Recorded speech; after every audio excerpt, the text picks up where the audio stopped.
The tone, as well as the content of what he says there, is shocking. Yeah, well, Stephen Miller is not nobody. Stephen Miller is, in many ways, the intellectual underpinning of MAGA and America First in the White House. He was with Trump in the first term. He is there in the second term. And he is saying essentially, hang on, why has Denmark got Greenland? It's got no rights to it. Well, on that basis, we've got no rights to the Falkland Islands or the Commonwealth or anything or anywhere. And essentially saying, well, if we can run it better, then we should have it. And it also shows, I think, how fundamentally we need to rethink America's attitude towards NATO. Because previous US presidents, any US president going back to this, since the Second World War, would say, well, the whole point of the alliance is that we don't need to take over your territory because you are our partners. The biggest military base on Greenland is America's. The Danes have told America you can expand your military presence. The Danes have told America if it's rare earth minerals that you want, well, we could do some arrangement on mining. But it's America saying, look, I don't believe you've got any rights to this territory. We're the big dog in NATO. So if the big dog wants it, the big dog gets it.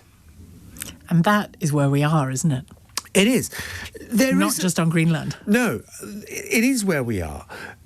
There is an intellectual argument about what America is doing, and and the strategy and the thinking behind it, and it goes something like this. What does Venezuela have in common with Greenland? Well, they've both got a lot of minerals as well as oil, and that if the battle for the 21st century is the battle for resources over AI and the battle for resources and the rare earth minerals that you need to run the huge data centers for artificial intelligence, then America can't tolerate a situation where it is dependent on supplies on the goodwill of China. There are only two global players in the AI battle. One is China, one is the United States.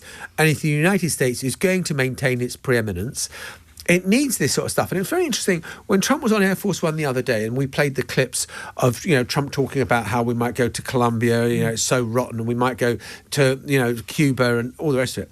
There was actually a very important clip that wasn't played out of Howard Lutnick, the Commerce Secretary, where he was talking about how now that America has taken over Venezuela, we can revive the mining industry because it is these rare earth minerals as well as the oil. And so America's claim to Greenland and America's claim to Venezuela is saying there are only two people in this fight for global dominance of AI. One is China, the other is us. And unless we can get access to this when we want, on our terms, then we can't be part of the preeminent superpower. Are they being that explicit out loud? They're not being far off it. Yeah, I mean, that's why I asked. The fascinating thing about the Trump administration is that when there is an accusation of corruption, say, the riposte is, well, how can it be corrupt? We're doing it in plain sight.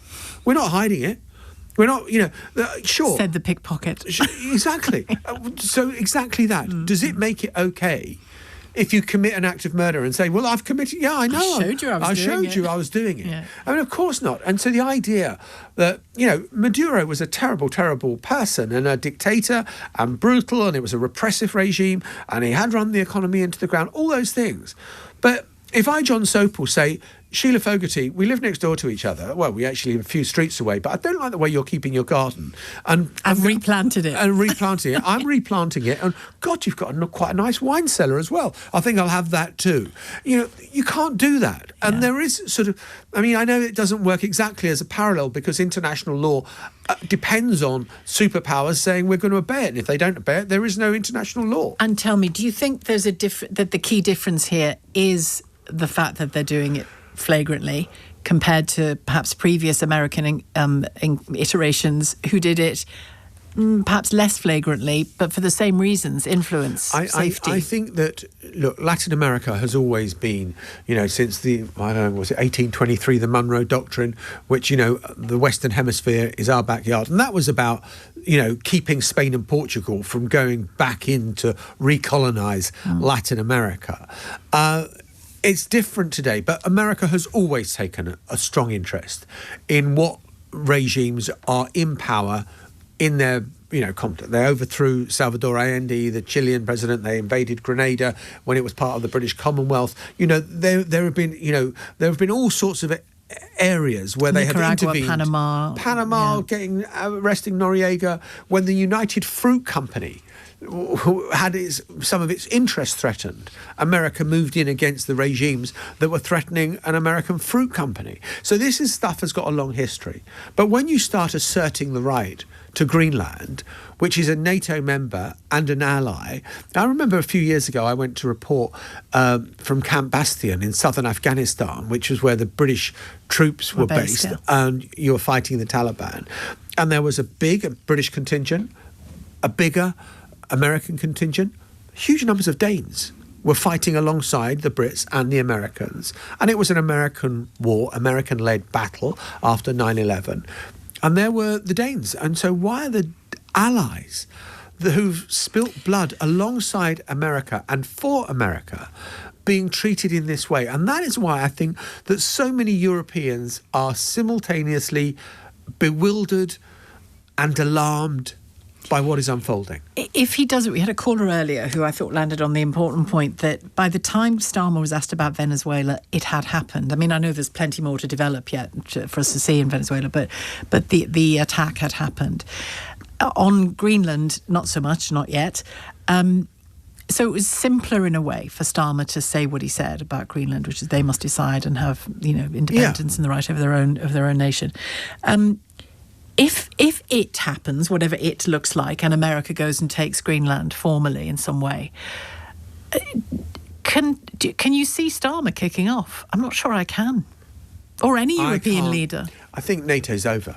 NATO's done. If you've got two NATO countries going to war with each other, or America imposing its will on a NATO country against its will, I mean, the fact that there's a joint communique being issued by the British, the French, the Germans, the Spaniards, etc. And they're all meeting in Paris today about Ukraine, aren't they? Saying you can't do this to another NATO member is extraordinary in itself. NATO is done if America forces itself, imposes itself on Greenland. And I think that, all the talk, I mean, one of the reasons that you've got Keir Starmer not wanting to say it is a flagrant breach of international law is that he doesn't want to upset Donald Trump, because he knows that, if you cross Donald Trump, there are consequences of that. He's also playing a longer game. As you say, there are these talks going on about security guarantees for Ukraine and wanting America on side on that. So you maybe have to swallow a bit of some stuff to allow other stuff to go ahead. My only point I would make on that is, how much is a US guarantee worth now on a security guarantee, given what's happened in Venezuela, given what is being threatened in Greenland?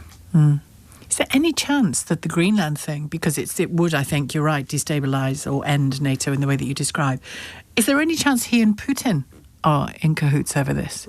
That Putin, I mean, I'm speculating here, but that Putin just said the best way you could destabilise NATO for me, because it's my big threat, is end it somehow. I think that's a bridge too far, and I don't. Have I think been down too many Greenland rabbit holes? I look. If you listen to the arguments that the Americans make, and you've got to take it with a pinch of salt, some of what they say, but other stuff you have to think seriously. They're worried about, with the melting of the polar ice cap. Then what could happen is that you've got suddenly all this opening up, and China and Russia everywhere, and America not able to dominate, and therefore it's as a counterbalance to growing Russian and Chinese influence in that area that America says it needs to assert itself. I think that if it was as clear cut as that, then NATO would have collapsed by now. Yeah. And I don't think you'd need to do kind of a complicated deal with Trump and Putin in cahoots. It sounds like a conspiracy theory too far for me.